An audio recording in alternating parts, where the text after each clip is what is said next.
Well, good evening, ladies and gentlemen. I'm Lieutenant Stephen Rogers. Thank you for joining Trish Flanagan and myself here on the Campaign for America. It is 6:30 p.m. here on the East Coast of the United States of America. Folks, we have a lot to share with you tonight, and we're going to try to pack it all in within the next half hour. But this is information that you're not going to get on the mainstream media. It's information that you need to know about. Now, as you know, Campaign for America is a national organization. We're working very, very hard to push back on the socialist communist agenda that our nation is now faced with. We're going to share with you some startling things that are happening as we speak to you this evening. It's something that's really startling, and that you need to know how fast the socialists and communists in this country are moving to take this country down. And I think, Trish, that is surprising to me. I would have expected a few months. I would have probably expected at least till after the inauguration for the Communist Party of the United States and the socialists that are working with them to make their move. But they're doing it right now. They're in full view. And Biden even recently came out and said, you know, I always told you that I was embracing the progressive agenda. Well, that's the classic bait and switch. And, you know, the communists have been kind of bubbling to the surface over the last several decades. They are not going to waste this opportunity to make sure that they make their presence loud and clear. And it's up to us to make sure that we fight for American values. Now, before we get into that topic, as you know, Campaign for America is going to put a lot of resources into addressing and removing from office Governor Phil Murphy come 2021 and the Democrat socialists who are supporting him as governor. We're talking about the state assembly and we're talking about the state senate. But there was an article printed today, the Patch.com here in New Jersey, which was pretty fair. I have no problem with what they wrote because what they wrote was truthful. But they did have an article that we posted about the Campaign for America here and our efforts in New Jersey. And I explained to the reporter what we're doing and that we're not in competition with the GOP, but we are going to paint a new face, a face that probably, Tricia, isn't new, but it's been there all along, but been ignored. And that is the conservative views, the conservative Republicans in the state of New Jersey needing a voice. Now, I shared with the reporter what we're doing, how we're going to do it, and how many people are involved with us. And Tricia, they reached out to the New Jersey GOP, and the response was a boilerplate message about all the great things that the New Jersey GOP did in this election cycle. So my question is, if all these things are as great as they say they are, why have we been swept off the map here in New Jersey, not just years in past, but this year? I just don't get the response. Well, you know, the reality and the truth is in the details when they bother to dig into it. So let's look at the electoral map, for example, in New Jersey. We've shared on this show that we are the majority. When I say we, I mean the constitutional conservative Republicans. In New Jersey, we're 3.6 million voters out of 5.8 million. That's a 56% majority. But the NJGOP has really pandered to the establishment elite in our state. And yes, Doug Steinhardt talks about the 260,000 voters that he registered as Republicans. But what was neglected to be revealed is that when you compare that to what the Democrats did, we were far outpaced. And that's why we keep losing in this state. We're losing more and more ground when it comes to the state legislature in both the Assembly and the state Senate. And this is the 49th year in a row that we have lost at the federal level as Republicans in New Jersey. We haven't had a victory since 1972. When is it going to be time that we say that the status quo isn't working? Like you said, we're not in competition with the NJGOP, but if they're going to abdicate their leadership position and leave us in this position as Republicans in our state, we have no choice but to take the lead. It's lead, follow, or get out of the way. It's our time now to take back our state. We're ready. And that's what I said to the reporter also. Yes, they abdicated their position with regard to the Republican Party. I don't understand how I can go around this state and ask people who the Republican congressional candidate is in their district. And a few districts people knew, but for the most part, a lot of them had no idea who the Republican candidate was in their district. A lot of them didn't even know we have a New Jersey GOP. And I'm not saying that lightly. I really mean that. And then there were the others who were extremely critical of the New Jersey GOP because, as you shared, Tricia, they seem to be pandering to a small group of people. And I think it's the money people. I think it's the people who are bringing tens of thousands of dollars into the Treasury, which is fine. That's what political parties should be doing. But it's not winning elections. So my question to those people who are spending their well-earned dollars is, what in the world are you doing, funding a losing cause? And I say that not to just be critical of the people. I know the people in the GOP here in New Jersey, and the chair people are great. Doug Steinhardt's a nice guy. There's no question about it. Good family man. He's the chairman.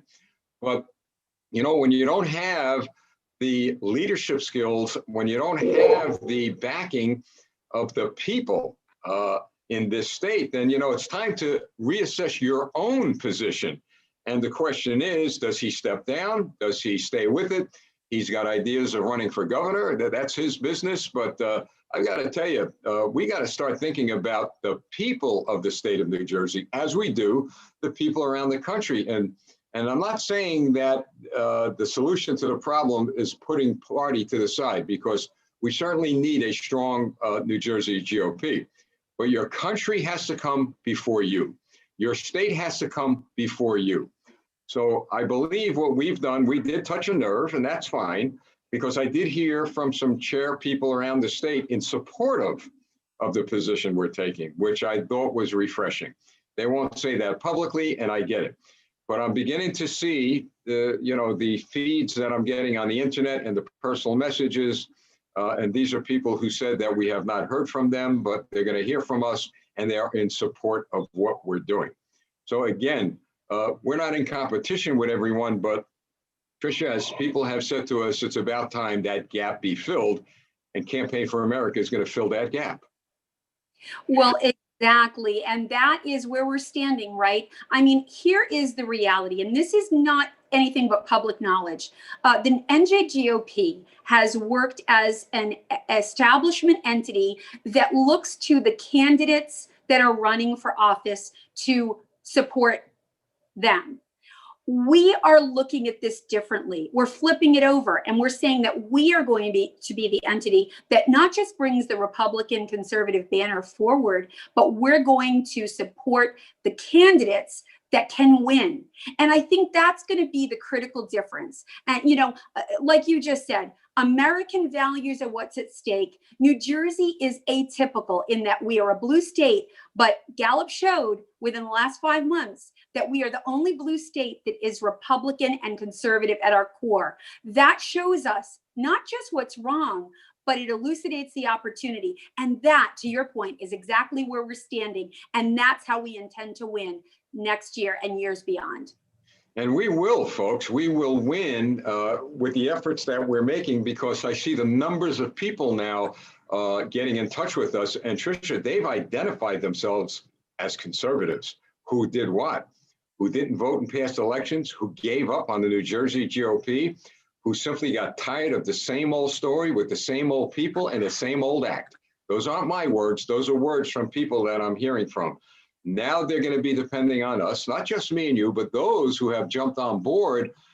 They're depending on us to make a difference, finally make a difference in the state of New Jersey.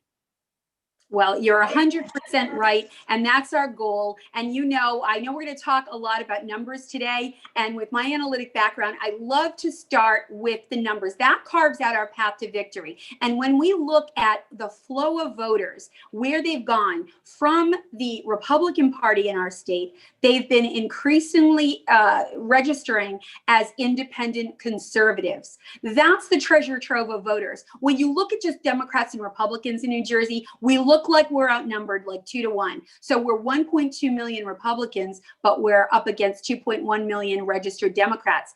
The opportunity in that middle is the 2.4 million unaffiliated conservative voters that have shied away from the establishment bent that they've seen for the last several decades. We're now offering them a place to land, a soft place to thrive, and that's going to be the key to the win. Now, I'm going to say the words, "I told you so," but I don't say them with any joy.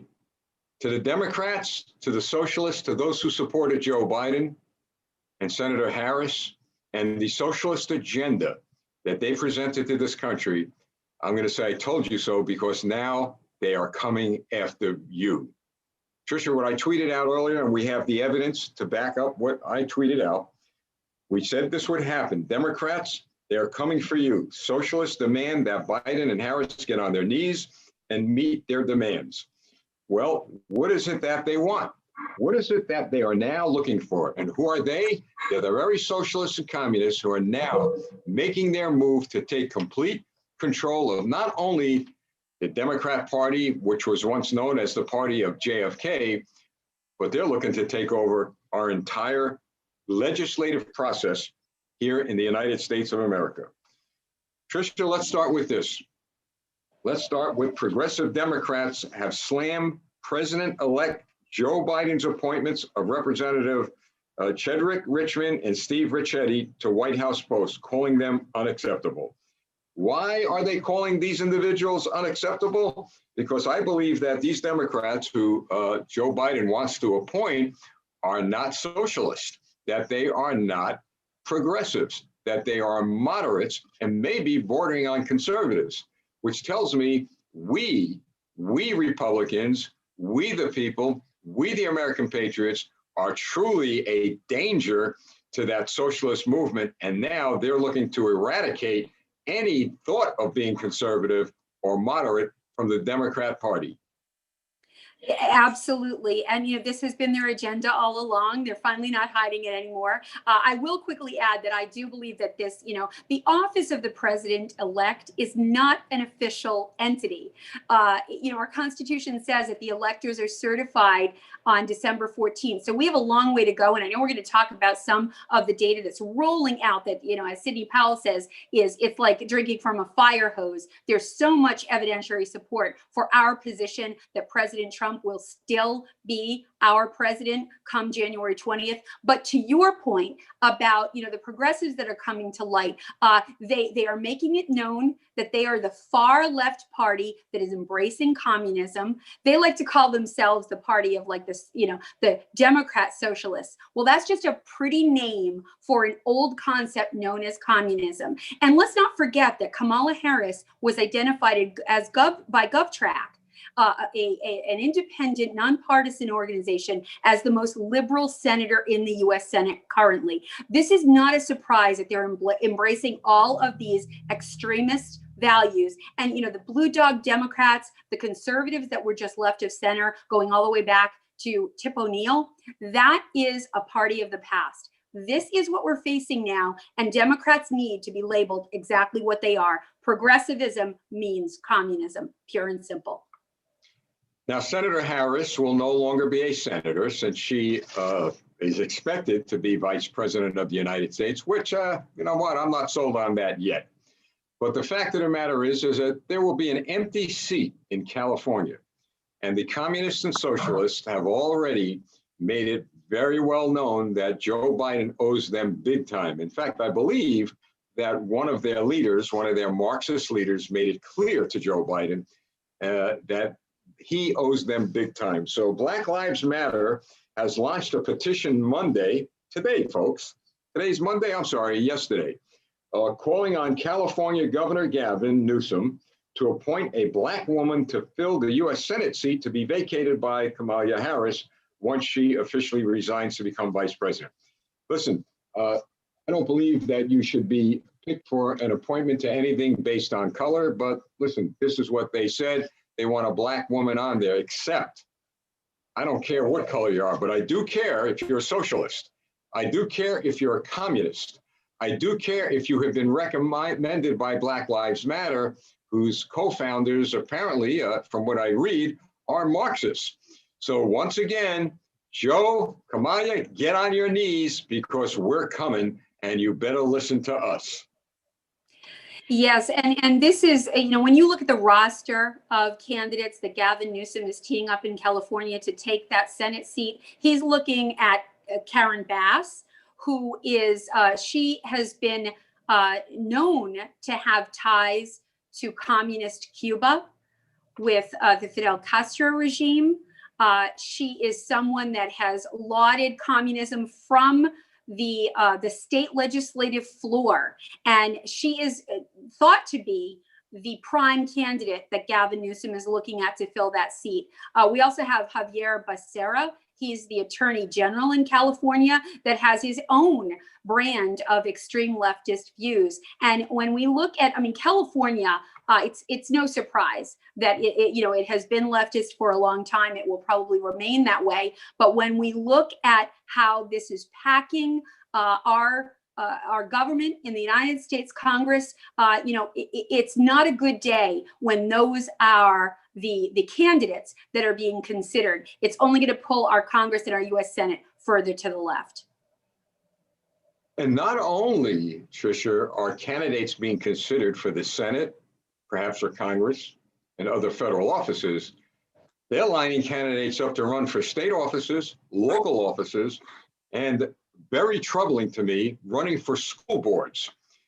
There was a community, I believe I mentioned it the other night, somewhere in either Tennessee or one of those states where there was a small town where a group of Black Lives Matter representatives stormed a Board of Education meeting and demanded that curriculum be changed, what would be tantamount to replacing American history with the history of Marx, Stalin, and the Communist and Socialist Party.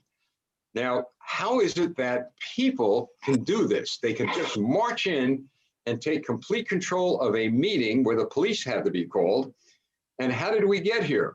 And I was on a briefing the other day. Well, we got here because, frankly, our leaders who we elected, by the way, not all of them, but many of them, Republicans, by the way, they've not been watching. They've been more concerned about their own political survival than the survival of the people of this country.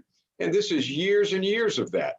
So now, Tricia, when we talk about Black Lives Matter, when we talk about any anti-American, pro-communist, pro-socialist group, this wasn't, they didn't give birth overnight. This election isn't the wherewithal as to them just popping up out of nowhere. Years and years and years of corrupt politicians. Now, I'm not saying that they're corrupt in the sense that they're stealing money and things like that. There are probably some who do. But I'm really talking about morally and ethically bankrupt, promising us so much and delivering nothing.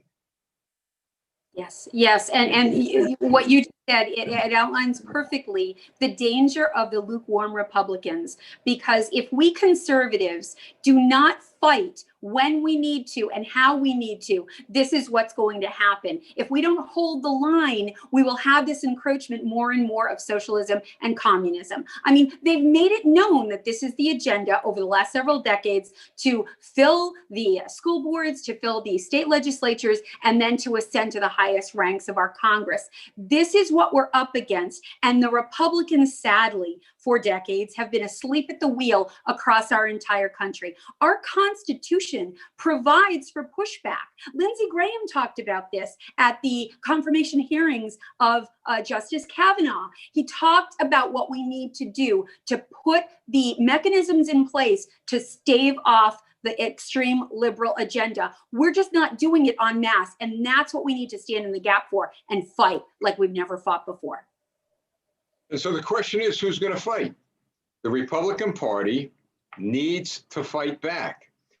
I've got to tell you, folks, the Democrats, the socialists, I'll tell you, I knew they were organized, but not to the degree that I'm going to read you about. They were prepared for everything. I'm going to read something to you, and then we'll talk about that.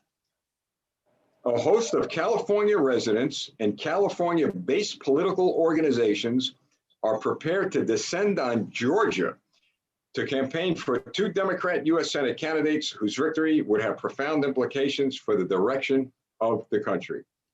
We all know that the future of this country rests on Georgia, as the National Committee man shared with us last night. they knew that there would come a day when they would have to gather their forces. But Tricia, my point is this: again, they didn't decide overnight that they were just going to get a bunch of people to go to Georgia. They've got organizations. They've got hundreds and hundreds of people ready to move to Georgia. They study Georgia laws. You don't need to be a resident for a long period of time.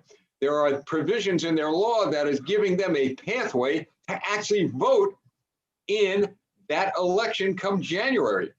So my question is this: have we, the Republicans again, whether you're in Georgia or elsewhere, have failed? Haven't you failed? How could you not?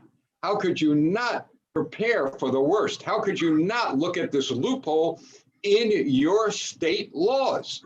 How can you not do that? Well, and that's what it's going to boil down to in Georgia is election integrity and election execution. Ground zero is here, and it's January 5th when that special election is held in Georgia. And as Georgia goes, America will go. And what we have to do is we have to prepare. Like you said, these are folks that have been in motion for months, if not years, in preparation for this. And what they're doing amounts to election fraud. It's bypassing and circumventing the laws that are out there. The law says in Georgia that you have to have intent to be a permanent resident in Georgia in order to vote in the special election. And you cannot have voted already in the 2020 election. Well, unless they're going to tee up all of these masses of voters to meet those criteria, what they are doing is intending to commit election fraud. And it's incumbent on the Georgia election officials to make sure that they have a net that is in place to catch this fraud before it occurs. This is our moment, folks. If Georgia goes Democrat, we lose the Senate. It's time to hold the line. We can't afford anything less. You know, it's interesting. They say intent. Well, who in the world is going to get into somebody's mind? Look, I'm moving to Georgia, and then I'm going to vote, and then I'm going to move out. They cannot void my vote because I did intend to stay. But circumstances changed. That's why I left. So it's just so full of nonsensical cover your rear end stuff. It's coming back to bite them in the rear end. And so we have to do everything we can to make sure that the Republicans in Georgia get elected, because it'll affect all of us around the country. Which leads me to what people have been asking, and you wrote an excellent article, op-ed about this. Where are the Republicans, Tricia? Where are the voices? Where are the loud voices that should be out there?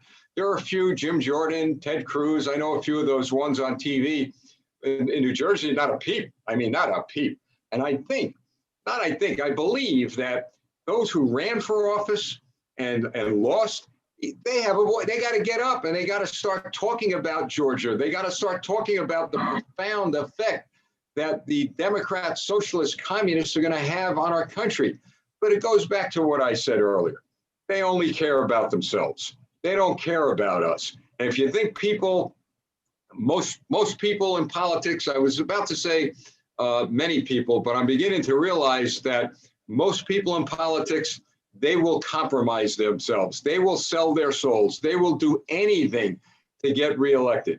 And you know, Tricia, why they get reelected? Is because they truly have numbed the people. They've numbed the conservatives. The conservatives are so tired of hearing the same old thing from the same old people with the same sheet of music, and they're just tired. But I tell you, folks, Campaign for America is going to awaken that sleeping giant. We've worked very hard over the past few years with with President Trump's campaign team, making all kinds of connections and contacts. If the establishment thinks we were just doing that, they're going to have a rude awakening. And the first shot was fired in that news article, Tricia. Oh, yeah. You're so right. And, you know, as we always say, we are the news now, but we also can add to that, we are the leaders now. And when I say we, I mean all of us. I mean you and I, Steve, and I mean, everyone that's listening. The coalition that we are building is unstoppable. And I would argue that the people who were running for office, who are now disturbingly silent, they showed their true colors. We've always been in this for our state, for our country, for our president, for our values. And, you know, you and I both have given up a lot to get in this fight. And we are ready to stand, you know, side by side, toe to toe, to make sure that we do not lose our country, because that may seem like hyperbole, but we've been in this long enough to know that that's not an exaggeration. But the time is ripe. We are ready to fight, and it's not too late. As long as we awaken, like you just said, please join us. We can do this. It's time to take this mountain. Please join us. Correct. We have, out of the 21 counties in New Jersey, I believe we're up to 18 now, where we have delegates to Campaign for America. We're going to have our first Zoom meeting, our meet and greet meeting, Thursday night. It's an invite-only event, and we're going to talk to those who have stepped up and who are going to put their hand to the plow about where we're going to be going from here. Believe me, folks, we've got 10, maybe now 11,000 responses from citizens here in New Jersey, ready to, as Tricia says, ready to roll. It's all about leadership. It's all about continuity, but it's all about this also. For those of you who have stepped up, especially those who are going to be delegates, we shared with them, and we will reiterate. And I know, Tricia, you'll weigh in on this. You may get a phone call, and you may get a promise. You may get something that looks pretty good from some Republican leader or someone else who has other designs on where they want to lead this state. Don't sell your soul. Don't trust anyone.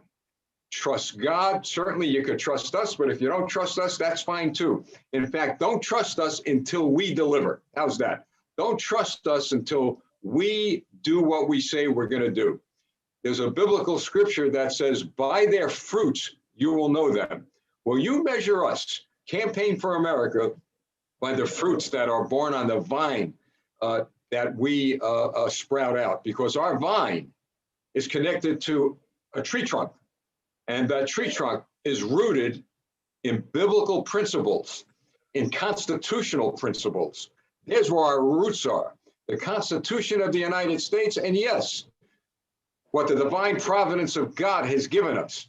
And Tricia, I don't know if anybody else, at least that I know of, could say that in politics, because if they truly are bearing good fruit, they would have said it a long time ago, and I would have certainly shouted for joy.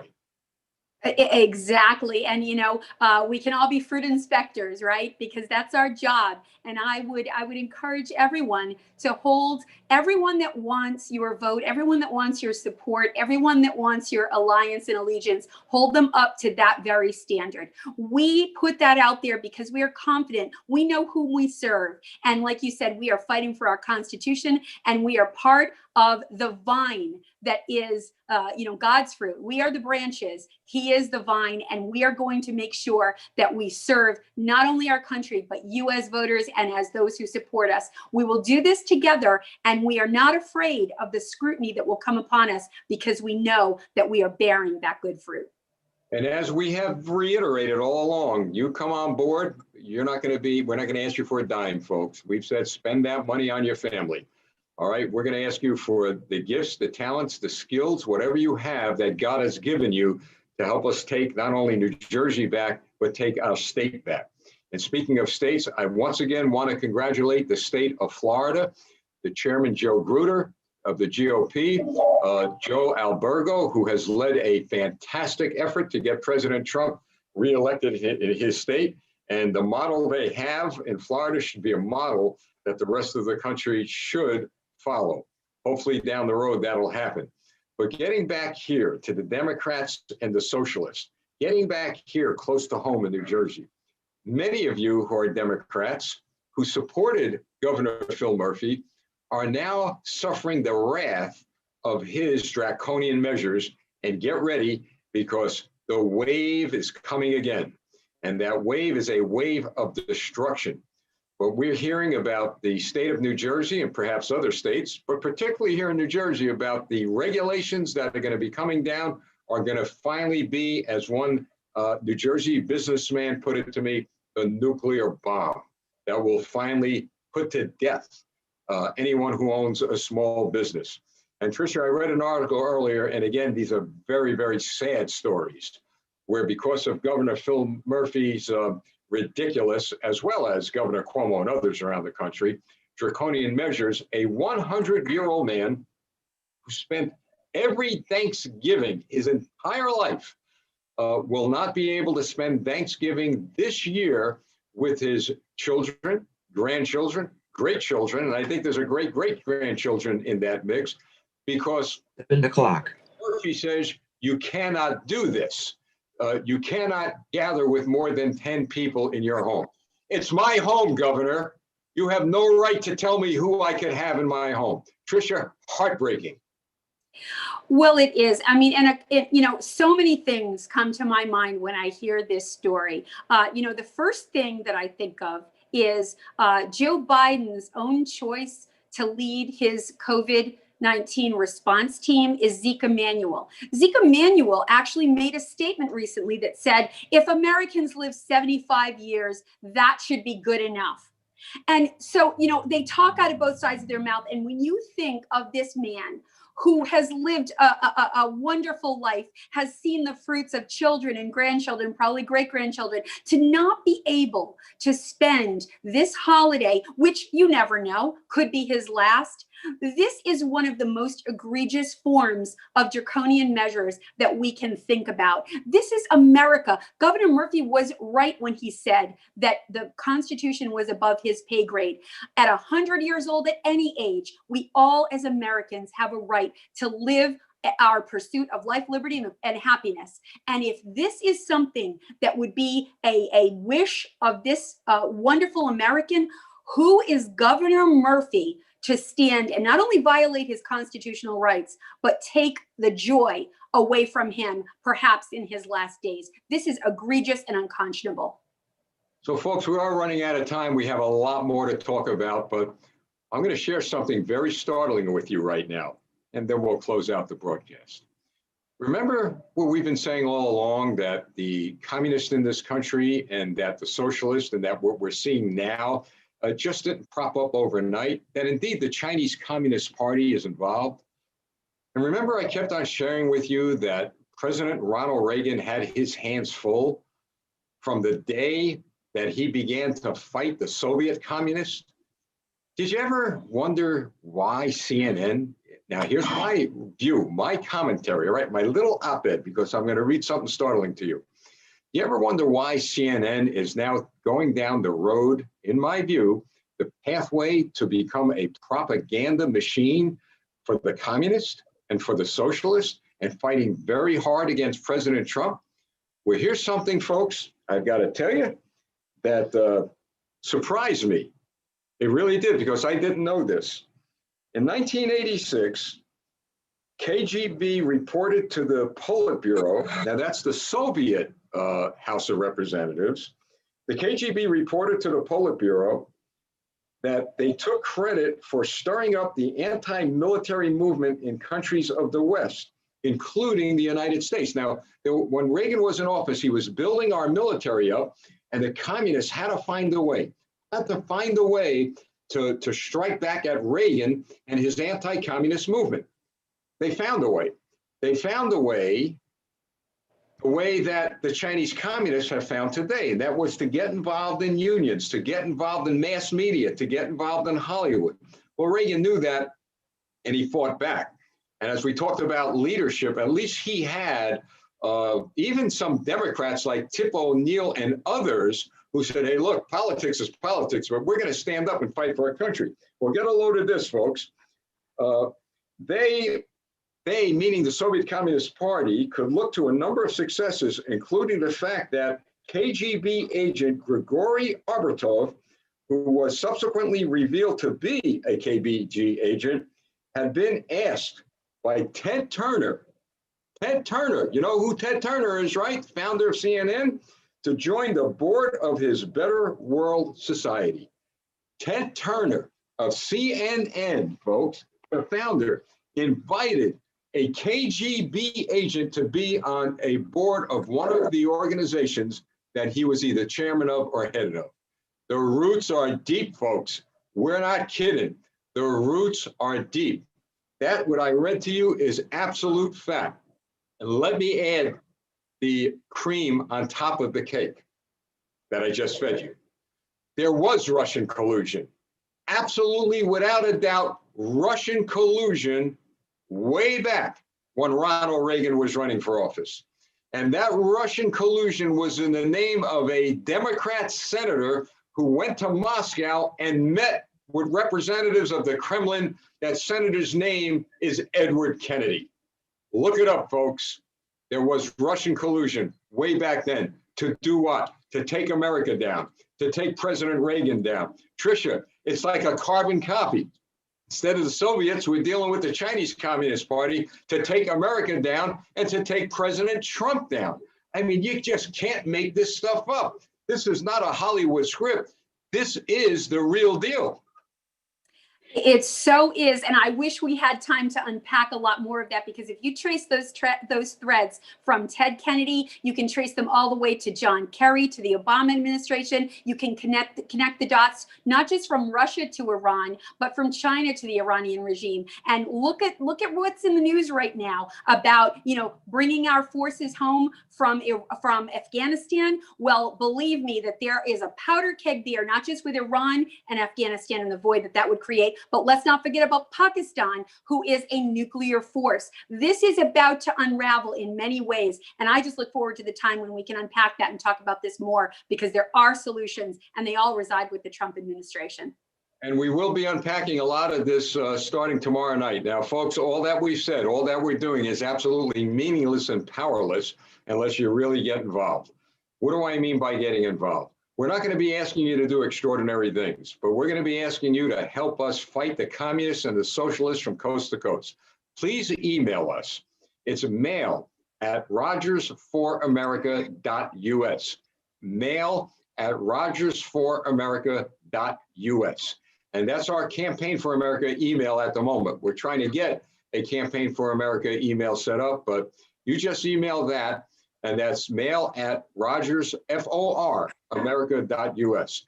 We're going to be in touch with you. We're planning to have a number of private Zoom meetings around the country with people who have emailed us. Tricia, you've said it quite often. We got a big mountain to climb, but we need a lot of help. Exactly. The harvest is ready and we need workers. And when we band together, we will be unstoppable. And now is our time, folks. We're running out of time. Now is our time. So please stand up, speak out, get involved, join us. There's strength in numbers. We have put the cast, was it died the cast already? Or is it cast the die, Tricia? It can be both, right? Okay. So we have casted the die or died the cast or whatever. And I said that and Tricia disappeared. Come on back, Trish, where'd you go? All right, folks, so here we go. All right. Oh, there we go. Okay, sorry. All right, I'll tell you, well, at least we can laugh. Folks, we have been simulcasting on Facebook Live and on YouTube. We've already up to 300 within the past 48 hours YouTube subscribers. Please subscribe as fast as you could, because I don't know how long we're going to last on Facebook. We do have our newsletter coming out the first week of December. You're going to want that. You're going to want that in your hands. Please share, share, share. There are some videos that have been banned by Facebook from sharing. Do the best you could, but YouTube, you can still share. And there's another social media platform we're going to be working on to get on in case something happens with YouTube. That's it, folks. We're going to post this video. We're going to replay it when we can, and we're going to post our email. It is critically important that you do email us, because we're running out of time, folks. Now is our time. Thank you all. Thank you for tuning in. We'll see you at 6:30 p.m. tomorrow night here on Campaign for America. And remember, YouTube and Facebook Live, we're on 6:30 every night. Thank you. God bless you. God bless America. And the chief end of man is always to love and